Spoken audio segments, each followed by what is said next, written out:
What's up, everyone? Welcome to Bluegrass State of Mind, the show where three college roommates talk life, sports, and all the ridiculous things that happen in an apartment we like to refer to as Room 302. We're bringing you stories, hot takes, and the kind of late-night debates that probably should have stayed in the group chat. So grab your headphones, sit back, and get ready for a wild ride through our past college life, sports, and everything in between. Let's get into it. This is Bluegrass State of Mind. What's up, guys? Welcome back to another episode of Bluegrass State of Mind. Fellas, we are back on the right track, at least. Well, the first step was actually winning, not only winning, but winning a meaningful game against an opponent that was better than what we had been beating. Up to that point, we had not beat anybody of that caliber yet. So, that's what we're going to lead off with tonight, is just talking about the UK-Indiana game that was played this past weekend on Saturday. Just an interesting fact for those who do not know, Mason Colton One sent it today. Some of the rankings came out of watched television, and who sent it in? I'll let y'all tell it. Whoever sent it, go ahead and tell about the ranking of the IU-Kentucky game. I saw it as well, but Yeah, I don't think neither one of us sent it, but we did see it. Where Yeah. Oh, 2.2 million or something like that. yeah, Coach Ryan. it was Yeah. it was the most watched basketball game in December in the past 5 years. It was the most watched college basketball game this year. And I think that when we get to thinking, like we keep saying like Kentucky is the standard. Like, if that doesn't just go to show you, and honestly, I was hearing, some people, they might have the argument that, oh, well, it wasn't just Kentucky and Indiana. It was because Dick Vitale and Charles Barkley. And I sit there and I say, I don't really see that. I don't. I don't know how many times that I'm going to turn on a Dick Vitale, Charles Barkley game with just because of those two, if a North Carolina and a Duke play. I'm going to turn it on because it's North Carolina and Duke. I'm not going to turn it on because of who's calling the game. Some people might have an obsession with Charles Barkley or Dick Vitale, and that might be a reason, but I totally disagree with that take. I think the only reason why they turn that on is because they see Kentucky and IU, and it's a big-time Saturday night game. Y'all agree with that, or is that? Yeah.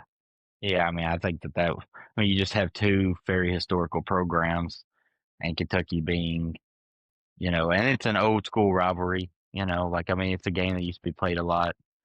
And so I just think it had the makings of it. Yeah, they kind of built it up with the Dick Vitale, Charles Barkley, but I'm like you. I don't think many people, if you're a Texas Longhorn fan, you're not tuning into that game because of Dick Vitale and Charles Barkley. Like, I don't feel like, Right. if it would have been Texas and South Carolina playing and those two were calling, we're not turning on that game. Yeah. It's about the name on the chest. I absolutely will 100% believe that. But, regardless of who was calling the game, how many people watched, it was the game we needed. Hopefully it's the game that kind of turns us in the right direction from here on out. Kentucky goes out on top 72-60. And coming into this game, Indiana was 8-2. We were Kentucky 6-4. This is, like Colton said, this is, a historical matchup, but it actually was the first time that we've played each other in 9 years. I think the last time was the last time when it was Watford for the win. The regular Or was season, it- yeah. That's the last time they were in regular season. We played them in the tournament. Oh, that is right. I think we played them twice, maybe. Murray and Euler Yeah. this year. Yeah. Yeah. That's just a historical. I will always, I can just hear it like Walford for the win. Like, it's so ingrained in my head. For that was just an awesome game. And the atmosphere in general. But there's a lot of different takes to come from this game. One being that, it was not necessarily a homecoming because Kentucky was never his home, but you have Lamar Wilkerson, who was one of the guys that we for sure thought we had locked up. You saw pictures of him at Keeneland with Mark Pope. The vibes were great. And then within, I think, 24 hours, he was saying, hey, I don't want to be just another dude at Kentucky. And then, Hold that out, bro.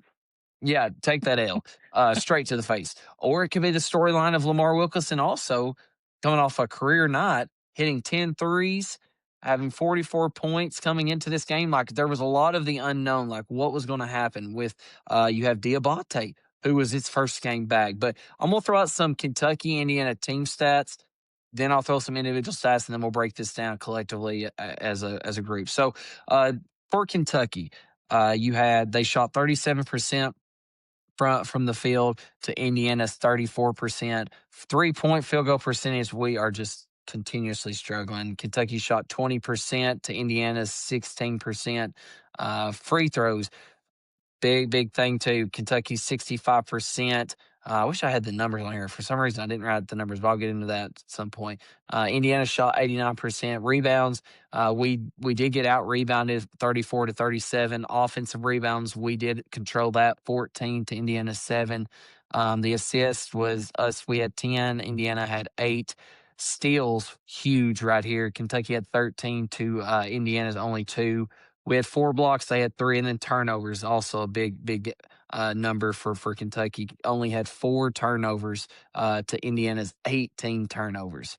Kentucky did have 38 free throw attempts to Indiana's 26. So, just thinking about those team stats. Well, before we get into it, I guess let me throw out the individual stats. I have just a couple here. Kentucky, Mo Diabate, first game back, like we said, off injury, had a double-double, big-time game, 14 points, 12 points. Lowe had 13 points. Owe got 10. And then for Indiana, DeVries and Wilkerson both led Indiana with 15 points each, and Connerway contributed to 11 points. Mason, I'm sure we're all going to say the same stats that okay, that was the difference of the game. But if there's one in particular, maybe individual stat, individual player, a team stat, what's kind of something you was looking at, reflecting like, okay, that played a big role in that game for us. I mean, I think the obvious one that stands out is Mo Diabate, right? I mean, he comes back after being out for a week and a half, 2 weeks, and he has 7 offensive rebounds. I mean, I didn't get to watch a whole lot of the game live as, I was out doing some family Christmas stuff, but, I was watching it and keeping up with it. I mean, it was like, it almost, in the second half, every time I looked down my phone, it looked like Mo Diabate was getting an offensive rebound or was somewhere down in the paint banging, fighting for the ball. So I think that was the biggest one that stood out to me. And I think the biggest thing was just the effort overall from everybody in this game, right? Like you see Jalen Lowe diving on the floor, in the first, when he comes in the first few minutes after he gets in there in the first half. And it looked like a completely different team effort wise than it did in Nashville against Gonzaga, right? It looked like, and I think a lot of that, credit to Pope for getting in some guys' butts and sitting them down and telling them, if you're going to play, you're going to play hard at least. We may not be great, we may not be able to shoot the ball great, but we're going to play hard. And I think that was the biggest thing that, kind of made me feel a little bit better. They actually showed some enthusiasm and a lot more effort. Glad you brought up the effort part because, and you said credit to Mark Pope, but also, I'm going to hats off. BG. Credit to Brandon Garrison. I mean, to not only take the criticism, not only from this coach, but he's seeing it and hearing it from the fans too. And Absolutely. as a veteran of this team and the way he responds, a lot of guys, when they get benched for the rest of the game, their response may not look like that the next game. And knowing like everybody's going to be watching, how do you respond? And, that hats off and claps to him. I mean, that was awesome to see. Colton, I know me and you both watched it. We were texting back and forth. Taking the effort aside, it was almost a tale of two halves, maybe a tale of a half and then maybe 10 minutes of the second half. When you look at the effort, it was there all game. But kind of talk about, like me and you not being too, not being too pessimistic, but being realistic with what you got to see on the tale of two halves. What was kind of some thoughts running through your head that you even spoke to me or texted me about watching us play Indiana? Because it really was. After the first half, me and you probably were both thinking the same things. But go ahead. What was your thoughts on that? Yeah, so I mentioned this, I think, on the last podcast we done, how like this was a must win because yes, I think I can't remember who Indiana beat, but I don't think they beat anyone like really good. But they kind of started out okay in the season, and everyone kind of built Indiana up a little bit, and then they got beat to Minnesota, and then they got killed to Louisville. right? And when you watch them play, like they just weren't like that great of team. And in that first half, I just got a lot of like the UNC Kentucky like game vibes, where it was almost like a tale of who's being worse right now, right? And it just still looked like once again we weren't hitting shots. We were getting stagnant on offense at times, and then all of a sudden the second half came, and we got a ton of turn. I don't know what the main stat that sticks out is their points off of turnovers or the turnover margin. I'm not sure exactly what it was, but I mean they had a lot more turnovers than what we did, and like we were able to take those turnovers and actually get out and run to where we didn't have to play in the half court in the second half. So I mean that's big. That's what we have to do if we're going to succeed, right? We cannot play half court offense. We just do not have it. We're not able to shoot the ball, so people are crowding. Um, and so you have to be able to play that type of defense with that type of intensity to create turnovers. You rebounded the ball well. You did these things well. The effort was so much better. But there's still a lot of things. So I'm not going to be too negative on it because we had to have that win. Now you get that win. They act like JQ may be coming back for this St. John's game. You have a big game on Saturday. And so can that transfer, right? Like you don't want to go back and you can't have another Gonzaga game. You've got to build off this win.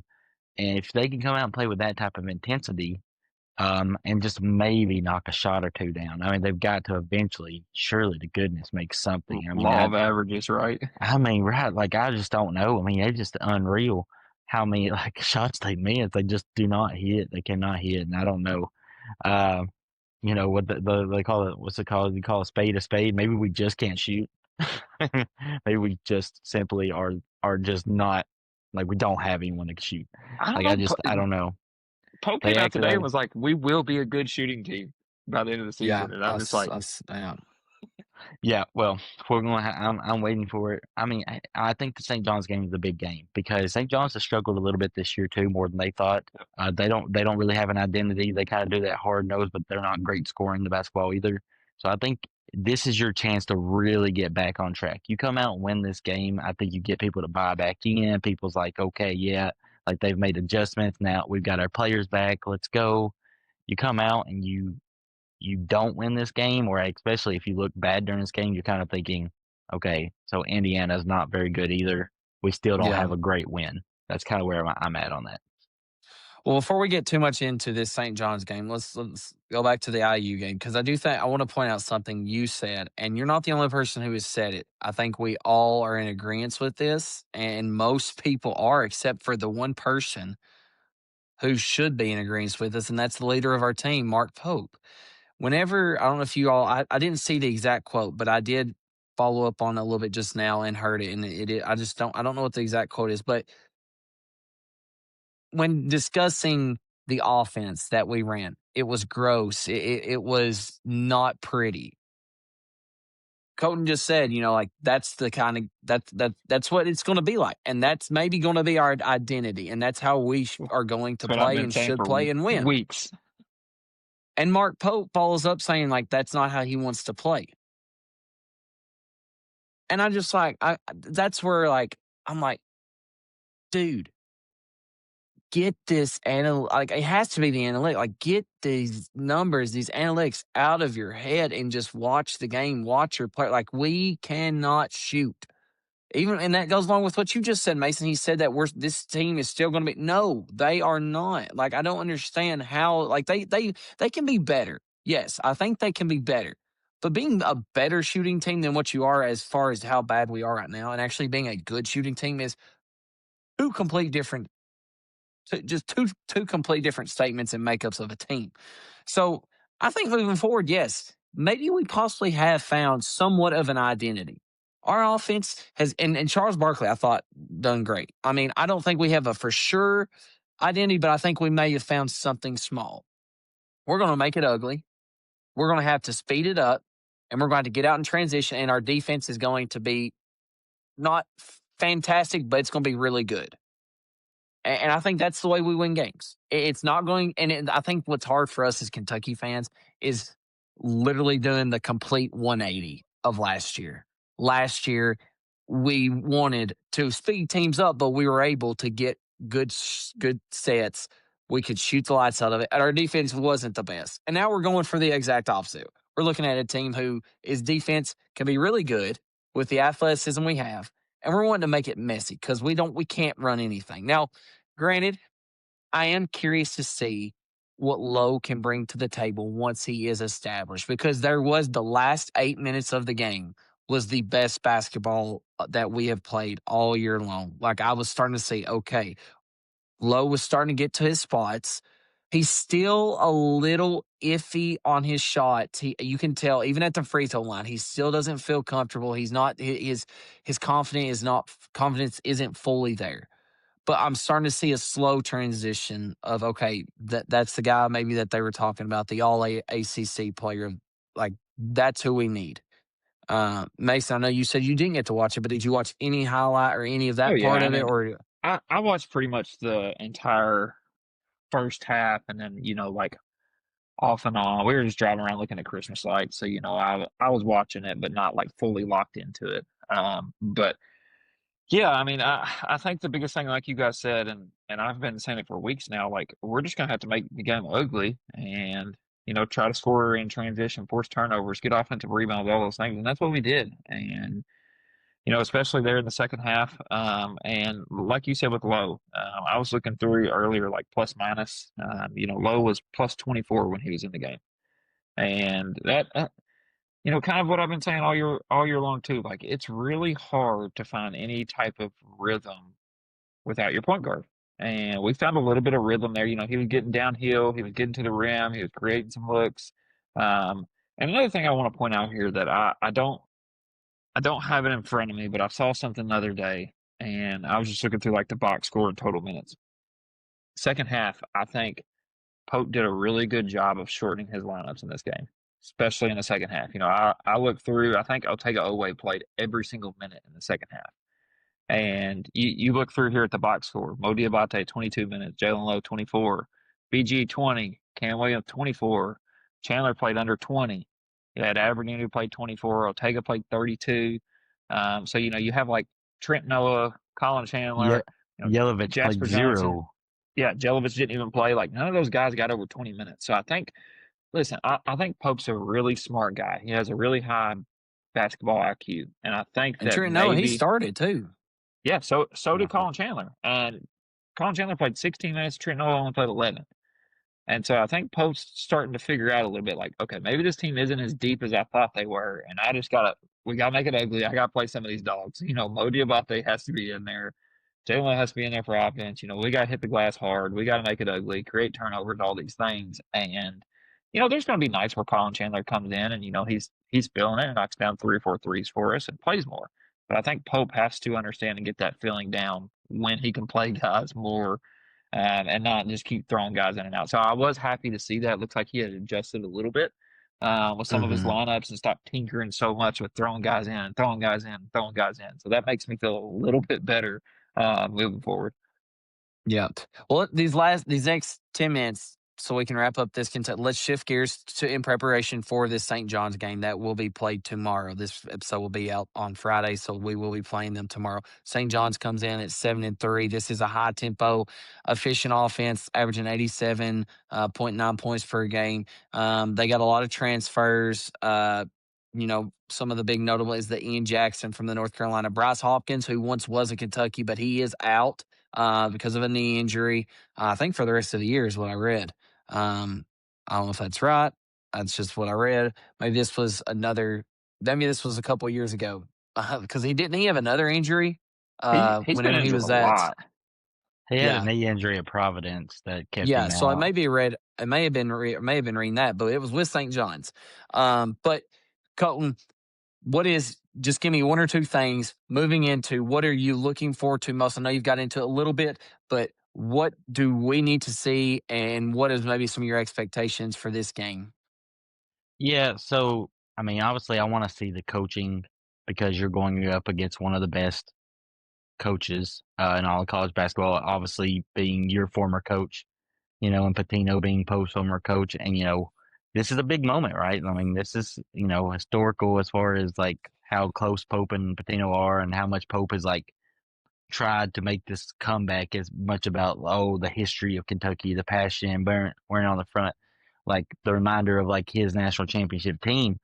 Well, so I mean, I want to see the coaching because Patino's going to coach. He's going to do well. So like, can you match it? Right? Can you make the adjustments? And the thing is that style that we just played against Indiana in that second half.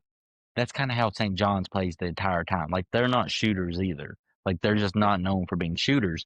So to me, it's going to come down to who actually can get to like 7 threes, right? Like I mean, I don't think it even has to be a whole lot, but if you can make 7 total threes in the game, I think it's a big difference. And right now we haven't proven that, but they're not necessarily the best shooting team either. So I just think if we can find a way to get to that number as far as the number of threes to make, I think you got a really good chance. You have to play with the intensity you played in the second half the entire time because a team like St. John's, they're not going to let up. Like they're going to play with it the entire game. So if you get down early, they're not going to give you a chance like kind of Indiana. Indiana likes some athleticism in areas. They like some physicality, and they weren't shooting the ball well, which is what they rely on. Right? Wilkerson got in foul trouble. Um, so St. He was John's is only going to like be a one different for nine, animal. I think, too. Right, exactly. So I mean, they did not shoot the ball well. They didn't do what their strengths were. St. John's strength is just being physical and athletic. That's what they're known for. Defense, like Patino's going to preach defense. So here's the thing: if you're not getting turnovers and getting out in transition, it's going to be a really, really hard to score in the half court. The way that we've looked so far. Yeah. So if we don't get transition buckets, I want to see what kind of half court adjustments Pope comes up with. Really. Mason, um, probably the biggest story going into this game is JQ, Jaden Quayance. Is he coming back? Is he going to make his first appearance in a Kentucky jersey? One thing I'm a little worried about is that Kentucky fans are building this up so much that they're about to get an absolute freak of nature Shaq dominance. I truly feel like that's the way I'm almost feeling it. And I just don't think that's realistic. Uh, I think that people may think that this guy has got everything, the offense and defense, and he's big. He dunks everything. And you can dunk everything. You can be big. But what in all of his highlights that you see, most of his highlights is him just being an athlete as a big man, dunking everything, blocking a lot of shots. So, do you think leading into this game that Kentucky fans are expecting more out of JQ than probably what we should be reasonable? Or is it one of the things where, we're just maybe they we're just excited to get him back? Because I feel like I have my opinion on it, but I want to hear your thoughts on that for him moving forward into this coming up to this big game here. Yeah. Well, my first take on this is if he's back in practice doing 5-on-5 and going, full speed in practice, playing. I don't care if it's 10 minutes. I don't care if it's 8 minutes. Playing. Get him some real game reps. Get him in there. Let him get a feel of it. But yeah, I mean, I think part of kind of this excitement and I guess this build up around JQ has probably been some of our slow start to this season, right? If we come out and we beat Michigan State, we beat North Carolina, we win a couple of these games, I don't think everybody's kind of hyping him up like they are. And don't get me wrong, I think JQ is a great player. Do I think he's the next Anthony Davis? No, but I was Or looking at Shaquille O'Neal is I think a great just yeah, but complete his body frame it is massive. I mean, if yeah, you look at him, he's a big old boy. yeah, but I was looking at JQ stats last year as a freshman compared to AD stats as a freshman at Kentucky, and there's not a whole lot of difference there. I mean, the blocks is the biggest thing. Like obviously, AD averaged like 2 more full blocks a game. But I mean, I look at JQ stats: 9.4 points, 7.9 rebounds, 1.5 assists, 2.6 blocks, 1.1 steals. ADs 14 points, so 2 more buckets a game. 10.4 boards, 2.5 more rebounds a game. JQ averaged more assists, and then AD averaged 2 more blocks. So I mean, like we're sitting here saying like Anthony Davis is one of the greatest college basketball players of all time because of what he did, and a lot of that had to do with his defensive presence. But JQ as a 17-year-old freshman last year was pretty close to putting up the same numbers outside of blocks as what Anthony Davis did. And I think that's my biggest thing is I think he's going to come in. No, I feel What? like you can't compare Anthony Davis and I'm Jake not like that. saying I'm not It's saying the he's going to way be the because next like Anthony Anthony Davis Davis. very well could have averaged another like 10 points. I for sure think, but he had like I know you're not. But go I'm ahead. not Sorry. I'm not comparing him to that. I'm just saying think about that team that we had around Anthony Davis. Like we didn't have another star. You bring JQ into this. He's another guy who you can feed it down low. He's athletic. You can get on pick and rolls. You can throw it up to him. He kind of controls the paint. He controls the glass. You know what? Don't say MKG. I mean, I'm not going to say. I mean, in all fairness, Mason, we had like 4 NBA guys on that team with Anthony Davis, What and did they like we do? don't. What did they do? What Well, did I they do in mean, the NBA? well, Nothing. number one, Deron Lamb is way better shooter than anyone we have on the team right now. So I Okay, mean, that's a you have Deron massive. Lamb. That's a massive I would take one. Terrence Jones over Mo Terrence Diabate. Jones, 100%. I would take MKG over Aberdeen, Chandler, any of them. Like Listen, Marquise all Teague, I'm saying, I would take Teague as a point guard over Lou, 100%. Like get out of what? here. I, What? Get out He's of a here. national champion starting point guard. What? oh Because of no, What? Anthony Cole, Davis. that would actually Because have of Anthony room like Davis. to be argued because Marcus Teague wasn't all that. I mean, he was a good No, point guard, but he didn't do He anything was a special. Like good there's point guard. he didn't have to do yeah, but he anything. was not nothing. Yeah, he wasn't nothing special though. I mean, I'm not going to say, but I I'm don't just think saying. Lowe is Listen, either.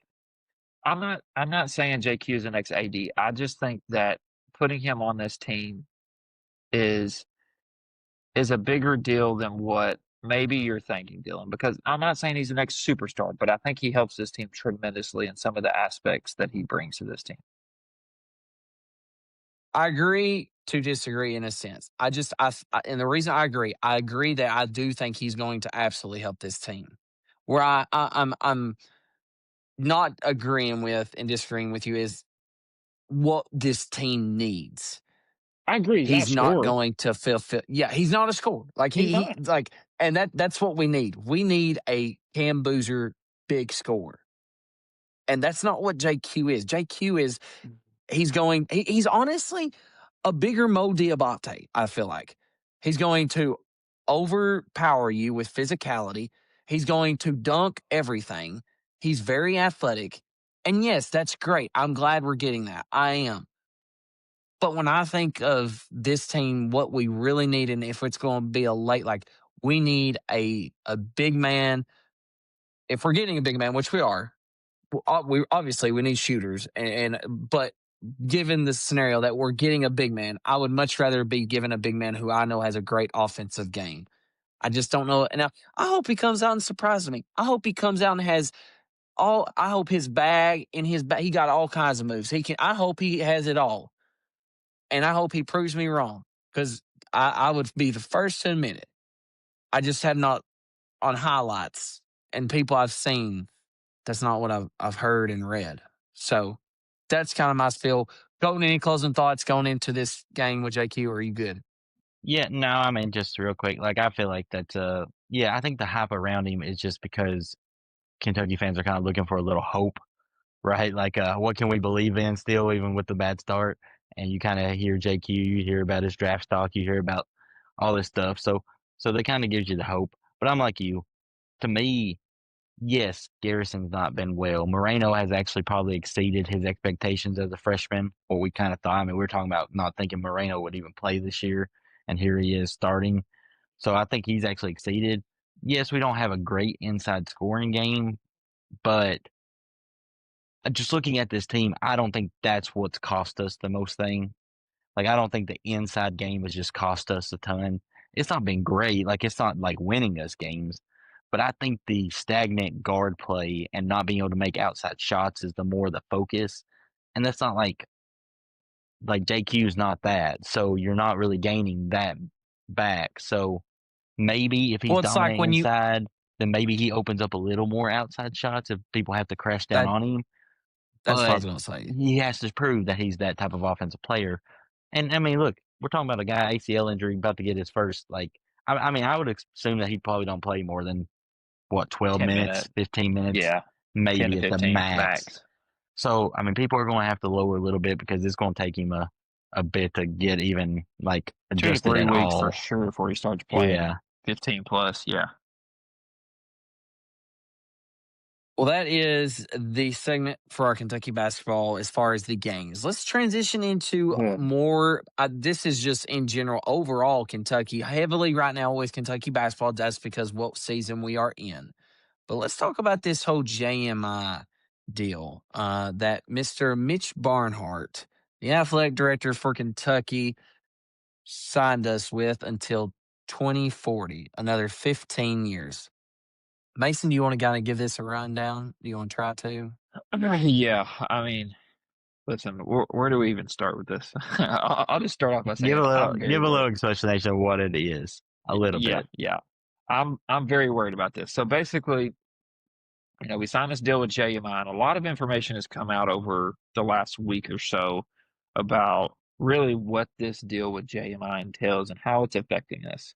And the main thing is, Hold on. Before you get into that though, for the people who don't know what JMI is, JMI is just it's JMI Sports, and it's a major media rights and marketing partner for Kentucky, and they've kind of took the role of the NIL. Just for the yeah, ones who don't know what JMI is, now go. yeah. So basically, they have kind of taken over controlling everything as far as like NIL goes. And there's been a lot of information that's come out over the last week or so about how this has affected us with potential recruits, transfers, things like that. So basically, my understanding here is that JMI pretty much controls everything as far when it comes down to contracts, when it comes down to what these players can do outside of their NIL agreement, like what other endorsements they can get, what other people they can partner with, all of these different things, how much money they want to spend on certain players, all of these different things. And I think the biggest concern to me is that, we talked about Mitch Barnhart as kind of the one that put us into this deal. And there's another little detail in there that our associate AD is married to the VP of partnerships for JMI. I've heard that's false though. I've heard that's just I've heard that that is not true. Like it's a little bit construed. I don't know how deep it is. I, But what's I'm that almost noise? 100% positive there's a connection there. What are you doing? I was Sorry. like, what is that I'll talk popping about noise? a popping bottle.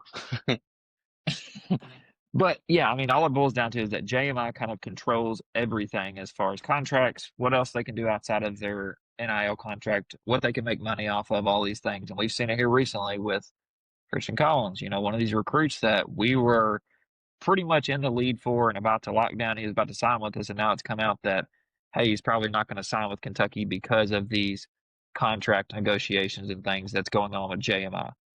And it's really worrisome, especially with how Coach has done on the recruiting trail, and the transfer portal the last couple of years. So I mean, just adding this on top of that moving forward, very very worrisome, and something has to be fixed in my eyes. Yeah. And just for the viewers, just to break it down even further, I read something. I'm going to mix it up a little bit, but just to help you all understand, and for Colton who said that he still doesn't know a ton about. So let's say, all right, I'm representing Kentucky. Dylan Gerald is I'm Kentucky. Mason is Alabama. All right, we're going to be recruiting Colton. We're both going for Colton. All right. Well, with Kentucky, I'm with JMI. We have all the contract stuff. We're going to offer Colton up front $2.5 million. Hey, you come sign with us. Now, that $2.5 million is it. Like that's everything. All right. And then Mason comes, he's like, hey, buddy, I'm with Alabama. Colton, we want you, we're going to sign $2 million with you. Well, you look at that and you're like, okay, Kentucky's offering me $2.5 million. Alabama's offering me $2 million. I'm going to go with the $2.5 million because it's more money. However, the twist on this for those who are listening is that With Kentucky, what JMI is doing is they are making these players sign off on they cannot have any business with any other outside NIL deals that are not associated with Kentucky in the JMI. It is written in the contract. So what that means for Colton as the player is that if he signs with me, JMI or 2.5 million, that's cut. That's all he's going to make. But with Alabama, he still has opportunities to go outside of other NIL deals. Like if he wanted to get for some reason, like a car dealership NIL, if he wanted to do like a shoe contract or something like that allows him to get more money. And that's kind of what is making these recruits go away. Perfect example right now is Christian Collins. I found this out today. Christian Collins has a Crocs deal. Okay. Yep. Christian Collins is not going to sign with Kentucky probably because he can't continue his Crocs NIL money. Now, do I know how much money he's making off that Croc deal? No, but I'm sure it's a ton of money. Like, so that's basically what's happening is Kentucky's making these players sign off on any other NIL opportunities that they will have.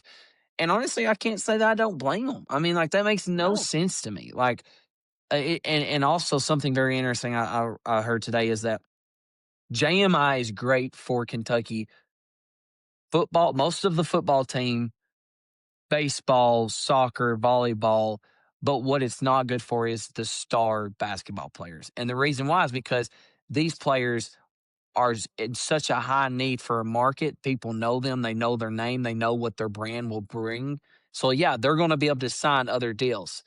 Whereas these other players, like, and I hate to say it, throw people under the bus, but like your volleyball, your baseball, like those kind of players, they need to get money, and that's what JMI is going to allow them because it's all Kentucky stuff.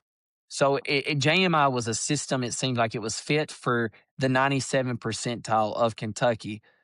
There's only that 3%, which is those star Kentucky basketball players that we go after. That's not fitting. And something's going to have to change.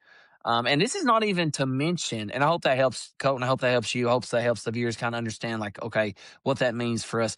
But something else we're going to have to change up is the Mark Pope, because Mark Pope has in there, and what Mason's referring to is there was a huge it was an article that come out, and that helped everybody understand. And well, there's two parts to it. There's a Mark Pope part of it on his recruiting process, and then there was the JMI. It was like a tale of two stories. So we talked about the JMI. Colton, kind of elaborate more on what the Mark Pope section of that, maybe what has got out with Pope in his recruiting, what that's looked like for the people who was getting recruited by Mark Pope. Yeah, so I mean, obviously coming into Kentucky, Pope was big on like culture, right? You want to build the culture. He wants to find culture guys. And that's essentially what he brought in a lot of last year, a bunch of older guys. He didn't have a lot of time, so he brought in a bunch of veterans. But you see guys like Colin Chandler, and you see Trent Noah, and you see some of these guys that are starting, like both those guys start against Indiana, right? And those are not guys that you would have thought would have ever started on any of the, let's say Calipari teams, right? You're not seeing the Colin Chandler or Trent Noah's start. And so obviously Pope's recruiting has, I don't, he came out in support of the JMI. He was talking about how good it was, like right after all this kind of came out. And it worries me because it puts a lot of pressure on Pope. If that's how it does, then like these guys have to really believe in Pope, right? Like if they're going to come, they have to really be sold by his vision of what he can do for their game, what he can do. Well, Pope's one of those that he's like, you're going to have to come in and earn your spot, which is a great mindset, right? Like that's the old school, like that's a good mindset. But these star athletes don't want to hear that, right? They want to know that they're going to be starting. They want to know that they're going to be the guy. Well, so so I don't really know exactly how Pope needs to go about it, right? I think the old school in us wants to be like, yes, you need to earn it. But the kids these days, like the players these days, that's not how they operate, right? They're operating based on money now. So they're definitely not going to listen to, hey, you may just be a backup, right? I mean, you take Jasper Johnson. I mean, he Hmm. was their highest rated recruit, right? I guess technically Queens, but like as far as the actual freshman, like Jasper was their biggest. And now, I mean, he barely plays. Like right now, he's barely getting any playing time. I'm sure. Like I want to know what that conversation was when we recruited Jasper. Was it, hey, you're going to have to, you're going to earn it, or did we like kind of build it up and now he's not playing much? Is he someone that would stay? I, it's a weird combination because you love the Pope mindset, but at the same time, if the JMI is restricting you in certain ways, then you have to be able to sell these guys on something. Then come in and work hard, and you might get to play. Like that's not. Hmm. I don't know. Well, that goes hand in hand with the article. Mason, I want you to elaborate on what Colton said too about being the culture. Go specifically tell the viewers like what it was saying about Mark Pope saying like we're not going to compete. This is Yeah, Kentucky. Like go into a little bit of detail of that, and then we'll move on. basically Pope came out and said like we're not getting into bidding wars with these kids. Like we're just not doing it. He basically thinks that the brand is enough, right? Like if you want to come to Kentucky and you want to play at Kentucky, that should be enough. We're not going to pay you an extra $1 million because Duke offered you 500,000 more and you want us to go above that. And, and like I said earlier, I think Pope is a smart guy and he's never been at this level of college basketball, right? So I'm really hoping that he changes his mindset. But I think there's one thing that fixes all this, just like our football program did. Go hire a GM, right? You have Pope Right. who you Perfect. have Yep. Pope who says, "Hey, here are the guys I want. You go out and get the deal done. You go out and negotiate everything. I'm going to sit here and worry about getting my team ready and start focusing on next year. You just get these guys in here." And there were some other comments that came out that said, he's just not a great negotiator either. Really, he's never been in these situations. And I don't know. Did y'all see? I sent it to y'all in the group message, but there was a comment in there from somebody that said that there were other coaches and programs telling, these transfers or these recruits, hey, go back and tell Kentucky we offered you $1 million Yep. more, even though they didn't, Yep. just to see Yes, I how saw high that. they're And willing to go or what they say to that. And to me, like, that just shows you right there that we're the standard too. Like everybody's out to get us, right? It's like, hey, go back and tell them this, even though we didn't offer you this, and see what they say. And it's like, man, everybody is just out to get us. Like, what do you even do? Well, and I was going to add to that, and that just goes to show you how like far out Mark Pope is outside of today's recruiting on Yeah. acknowledgement of it. Truly, because also I've heard multiple times, and I think I even read one, but with to go along with what Mason said about go and tell Kentucky how much like and it wasn't true, is that Mark Pope, like all these other teams are no they know up front how much other programs are offering them. So they know like okay, what do I need to offer these players? From what I've heard, Mark Pope has had no idea. Like these guys, a perfect example. I don't know how much, but Denzel Aberdeen, we have way overpaid for him because we had no idea what I guess maybe Florida, where he was at, was going to pay him because Mark Pope didn't even know. He didn't even ask. Like, and that to me, that is mind blowing if that's true. Like, And how can you not know what your competitor is asking? Because if Florida was saying, "Hey Denzel, we'll give you two million," well, I want to know that. I want to know what it is so I can say, "Okay, we'll give you 2.1," rather than way overballing and shooting and giving him $5 million. Like apparently that's what I've heard a lot of is we have way overpaid a lot of this due to Mark Pope not being in the ropes and knowing how much money these other colleges and programs are offering these players. That just blows my mind that the guy's such an analytical guy would not want to know that stuff. and from what I've read too and gathered is that a lot of this comes back to Pope wanting to keep things quiet from his end, like keep everything hush hush, right? Like he doesn't want to share anything, so then he's not getting that information back.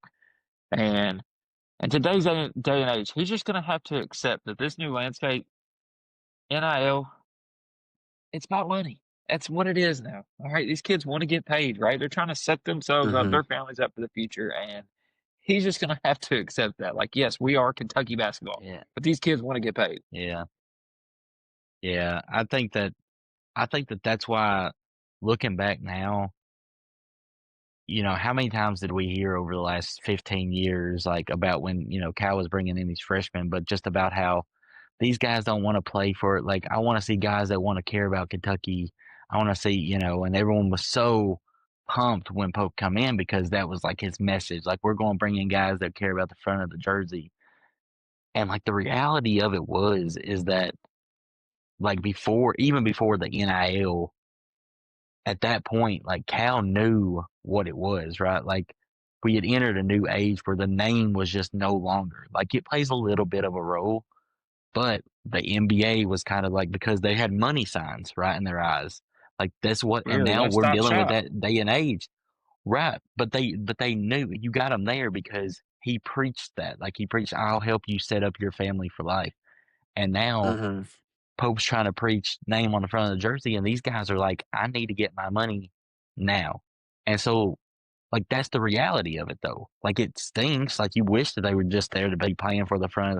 But let's face it, the guys that want to play for the jersey on the front are not probably the guys that's going to win you a national championship. I mean, that's just where we're at. Like, they're not going to do I that. would play for them. I Yeah, would that's play great. for Let's the look. name on the We're front. all representing Kentucky. We're all going out there right now. We will We're all not go winning there a right national now. championship.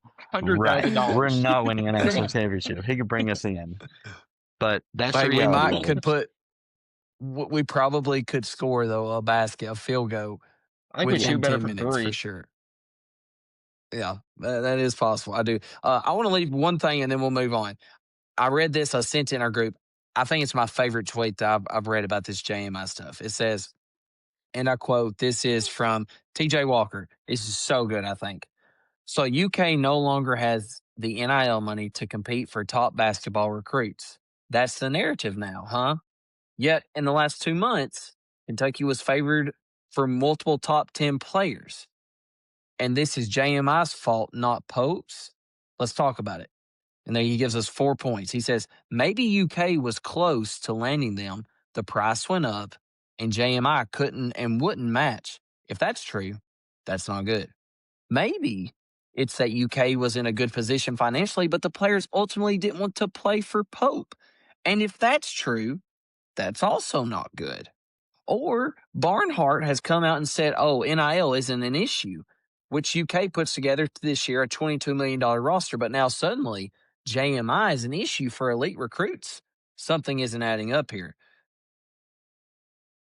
I think it's a very interesting thought process. And then the last point he says there's a legit scuttlebutt that the very top prospects don't want to play for Pope. And that's true right now. We don't have any top prospects.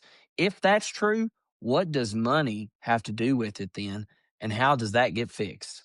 So just a thought moving Yeah. forward. But that's enough Kentucky stuff. Oh, you want to talk? You want to go into it a little bit? I mean, we've. Yeah. I mean, I was just gonna say, like, he tweeted that before all this Christian Collins stuff came out. So he's like what, top 10 in this class? I don't know exactly what Mhm. number he is, but I mean, now that everything's come out on Collins, it's basically saying like he was a lock, like he was ready to come here. And then when he got to the signing table, JMI, right? They couldn't work out the contract. They couldn't work it out in the end. So I mean, it may be true that some of these guys might not want to play for Pope, but I right now I'm leaning after this stuff has come out with Christian Collins. Like Stokes is the same thing. Like we were basically a lock for Stokes a month ago, right? And now think about him for example. Like he has this deal with Nike.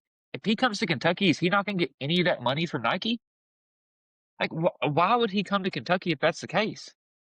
You know, we were Yeah. basically locks for both of those two guys. So I think right now I'm leaning more. It's like 75% JMI, 25% Pope, especially with these two Yeah, guys no, from I everything that's agree. come out in the last week. And yes, I think Pope has his Yeah. flaws, but I think a GM fixes those. But this JMI stuff has to get fixed, and I don't know what Yeah. they do to fix it, And I but don't think it's. it gets fixed this year. I don't. I think we're going to lose these recruits, and I don't see it I getting agree. fixed this year. And I that's agree. sad. Um, well, let's move on. Let's take a break. Let's do a Christmas segment, and then we'll close with some NFL. Christmas is right around the corner. I don't know necessarily if we've decided yet if we're going. I mean, next Wednesday would be Christmas Eve. I don't think we'll probably take a week off to enjoy Christmas. But we want to get together our little. I mean, Christmas time's around. So we're gonna do 3 questions around Christmas. Starting off, what is your favorite Christmas song, Mason? What's your favorite Christmas song? For me, I'm gonna go with it's the most wonderful time of the year. Because it is, Yeah, fellas. I like It that. is. It is the most wonderful time of the year. All the I like magic, that trend you just started. We don't have to say we have to sing it. We bang. have to sing it. Yes. Colton, you're up next. What is your Ooh, favorite I don't know song? about the singing, And but you got to. I would have to do. I'm gonna go with Stevie Wonder's "What Christmas Means to Me." Oh, that's Uh, a good one. I was listening to that this candles, morning on the way to yeah, work. running low, lots of mistletoe. That's right. I did. I actually literally was listening to this morning on the way to work. It came on my. I have a little. I was playing a little Christmas playlist.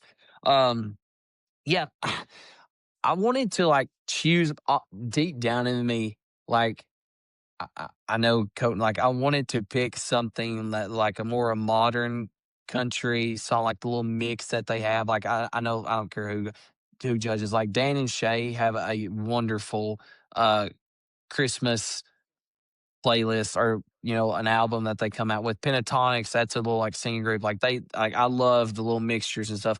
But I'm gonna have to go with a classic. Just Santa Claus is coming town. Oh, you better watch out. You better not cry. You better not pout. I'm telling you. I love. I just since it's a classic. Hayes is really into it. He was singing it. He sings it now with me. I don't know. I just really There you love go. that one. So yeah, that's our song. So let's move on.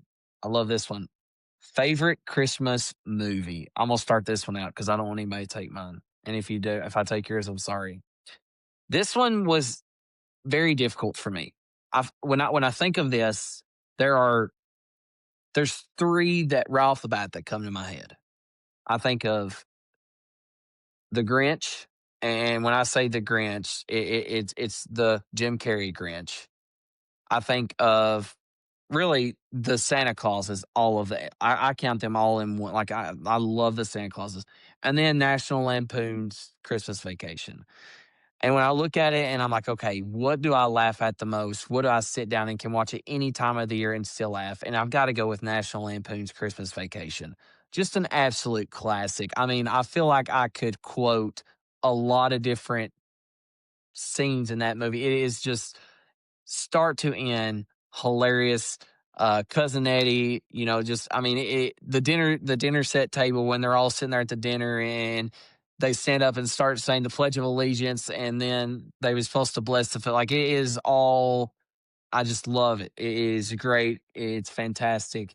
But yeah, I'm going to go with the National Lampoon's Christmas Vacation. Mason, what's your favorite Christmas movie? I mean, classic here. And I guess it's not a whole lot of like, I mean, it's centered around Christmas, right? But not a whole lot of like Christmas stuff going on. But I gotta go with Home Alone. I mean, I love Home Alone. One of the classics. Watched it since I was a kid. I still watch it every year. I mean, just there's so much funny stuff. I see clips of it all the time, and I just crack up at it every single time. I mean, no matter what it is, I've seen it probably 100 times. Every single time I'm just cracking up watching that movie. All of them are great, but I mean, obviously, I think the first was the original one, just great. So I'm going Home Alone. Yeah, no, it's a great series. Colton, what are you going with? I'm such an old man. I'm go- I'm going with "It's a Wonderful Life." Man, Oh my goodness, I cannot stand that movie. I'm gonna oh be honest with you. man, I can't. I'm an old man and such a classic. When you hear a bell, an angel gets his wings. Man, give me When was give that me made? "It's a Like Wonderful Life." 1950? Yeah, it's a classic. I wasn't expecting that when I wasn't. I I mean, it wasn't doesn't either. surprise me, but also like I just out So of all the movies, like I was sitting here, I was like, what's Colton gonna pick? Like I was kind of getting excited because there's so many great. Like I was like, oh my goodness, the Polar Express, another. I Yep, love that one. Elf, I yep. didn't even mention that. Like there's so many. Like, and then I get It's a Wonderful Life. it Oh my is goodness. classic, man. I'll be Great, honest with you. I don't even know if great I've watched the lessons. entire movie. I think I've watched it one What? time and I didn't watch it fully because I was so bored. I'm like positive. I didn't finish it. Yep. So Mason, I mean, don't lie, Mason. Have you watched start to No, end? no, It's a Wonderful Life. Okay, no, thank you, thank you. no. Okay, Jeez. I knew I was like, I don't think Mason's the type to watch that kind of movie either. Yeah. Kids these I think I days. may have Maybe, started it once and fell asleep. maybe, right? Yep. Uh, no, that's actually Chance. I wonder if Chance has actually sat through and watched a full Christmas movie before. What are the betting odds on that? What's the over Zero. under on that? Zero.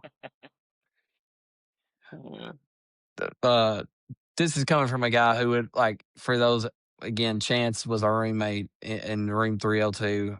Would always be like, "Hey, let's watch a movie. Let's watch a movie tonight." And we would pick out a movie, or he'd pick out the movie. What would y'all say? Maybe 20 minutes in, if that. Oh yeah. We look over, and one either he has fell asleep, or most of the time it's not even that. He gets up and just walks out and goes to his room. Straight to the That's the room. worst. And we're like, what the world? Like, you literally was wanting to pick out the movie, and we're all like, yeah, yeah, yeah. And then he talks about being left out in 2K all the time. That's why you got left out in NBA 2K. Get up in the middle of the game and leave. All right, Colton, lead us into our last segment of the night. NFL, a lot going on. Talk to Yeah. us, brother. The Talk to us. the season is winding down. The playoff push is getting there. Multiple teams have been eliminated, including the Chiefs Kingdom. But unfortunately, the main topic is not even that they are eliminated, but that Patrick Mahomes has tore his ACL.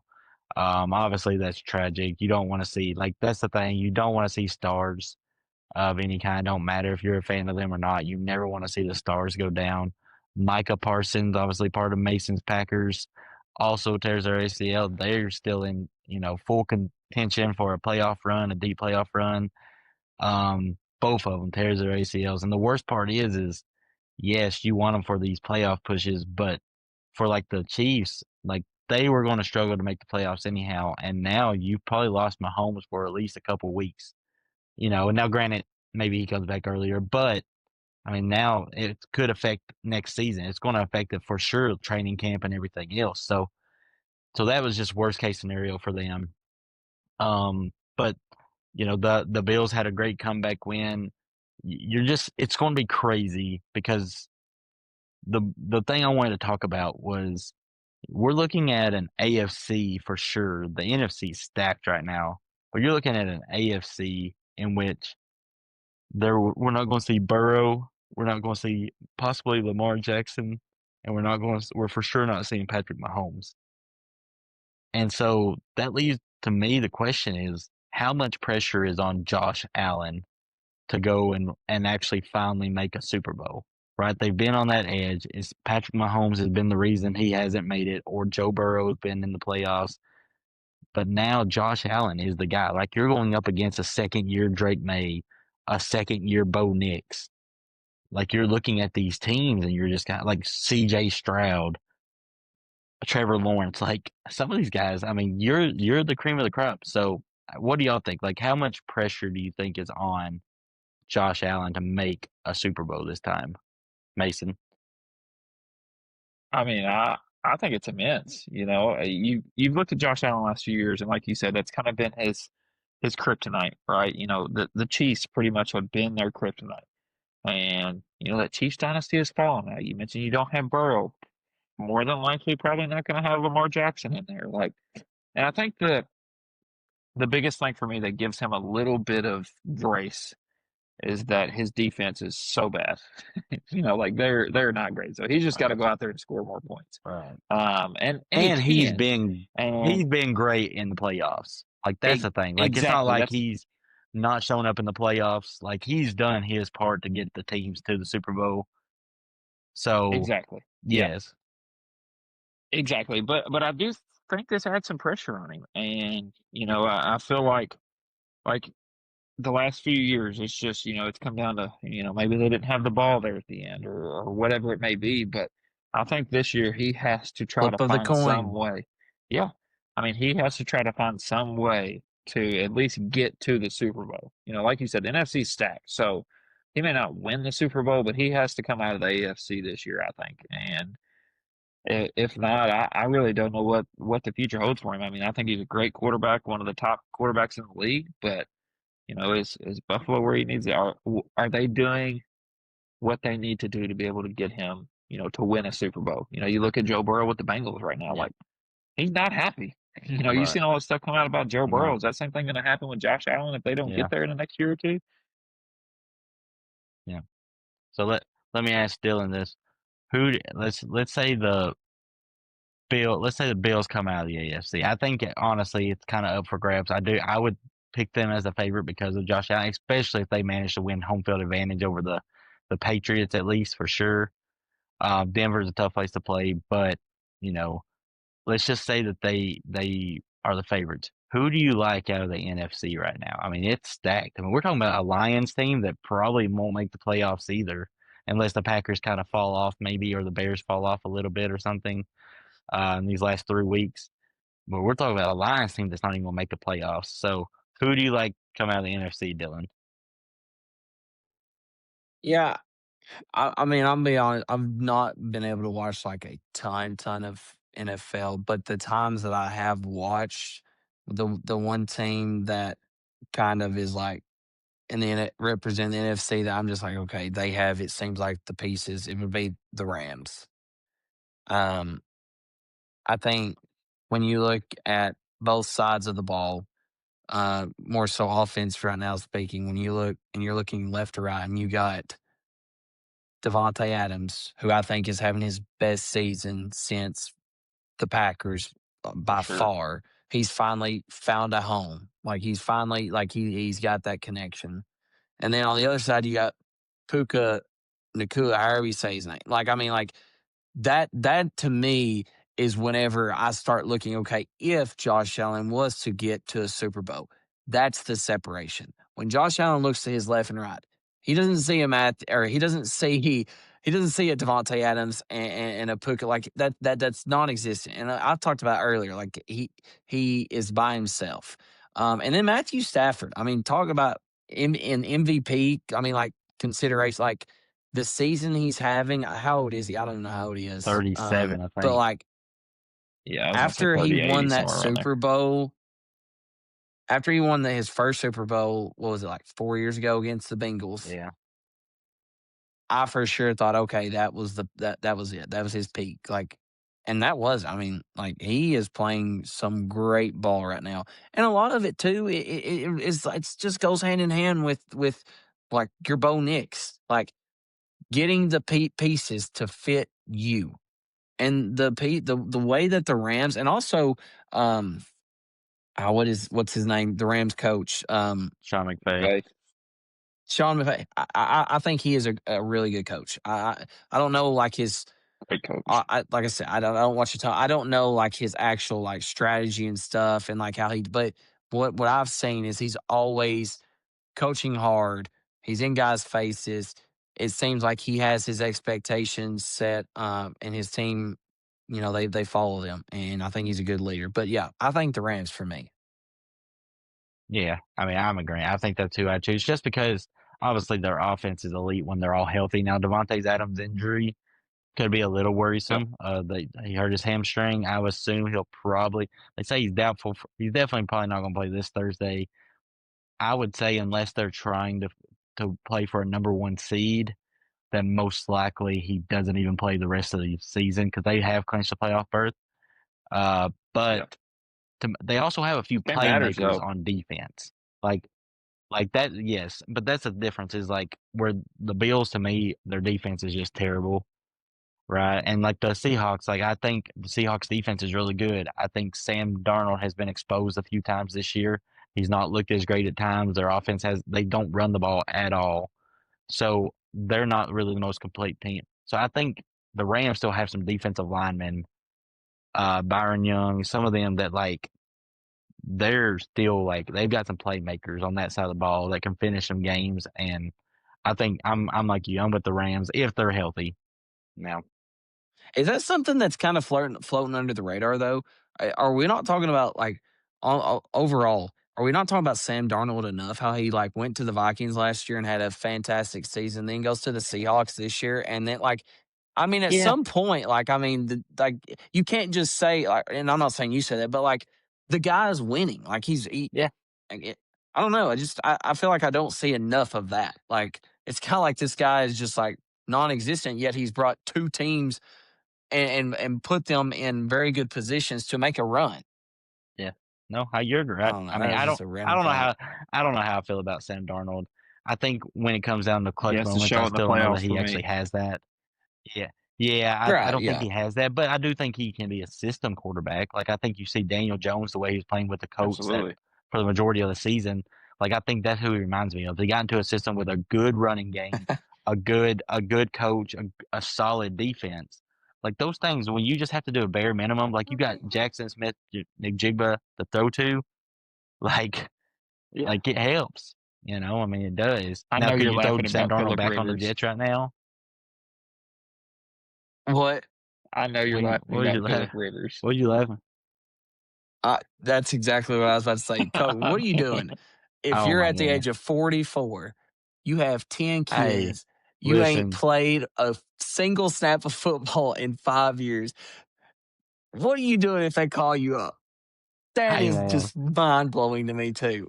Listen. Yeah, listen, that whole situation is not great. Because thing is, number one, props to Philip Rivers for going out there and playing the way he Oh, did. Honestly, absolutely. 100%. Yeah. There's no way I could. 100%. So that's number one. Number two, I mean, you can't tell me there's not a backup or a free agent out there that can do what he did in that game, though. I mean, he was throwing 5 yard passes. You can't tell me. Yes, I get it. His IQ is probably a way above a lot of guys that are still in the league. But come on, like you A couple cannot of those tell me. dropbacks were hilarious. Right, like if you're worried about Dylan, picking did up a you? guy that throws interceptions, why do you not develop the game plan that you just did? Except for that guy, pitch here, like dump off. Like come on, like I did. I did see where like apparently, I guess he runs the same scheme, and like him and Shane Steichen talk like every week, so that probably had something to do with it. Like he coaches, high school football, and like he talks to Shane Steichen every week and knows the scheme, and like they run the same scheme and things. But man, that How one does that drop even back. be brought up though? Hey man, do you want to come back and play?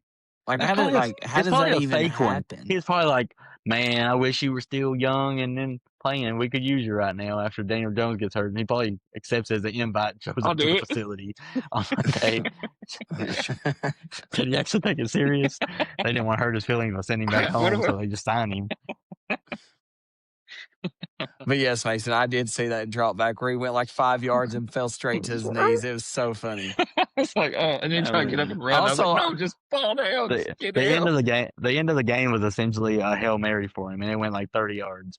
Like I mean, he tossed it like I was like, it's like his arm has He, been he thrown looks out. over He's the throwing it sideline. 30 He's yards like, down the field. it's all I got, Yeah. coach.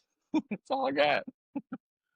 I mean, poor thing. But can, big can of props to him, corn. though. I mean, big props to him. He Absolutely. did manage the team well. He better than any other 44-year-old I know that could have got off the couch and been in his shape Yeah.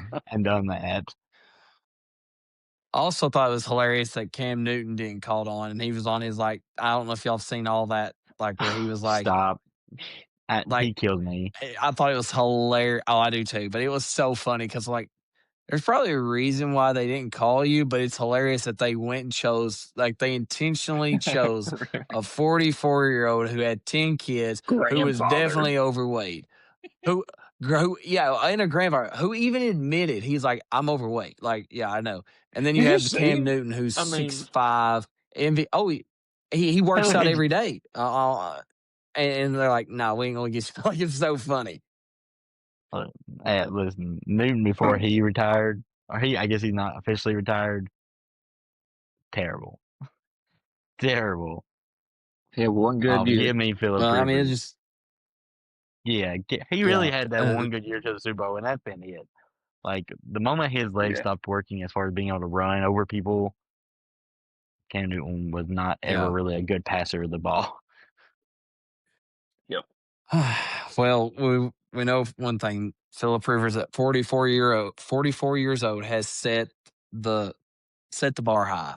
If anybody ever wants to. Also, did y'all see where the NFL will cover his insurance for his kids for another 10 years because of that? I Yeah, think, or something like that. I was Yes. like, maybe that's. I was like, maybe that's why Oh he yeah. came.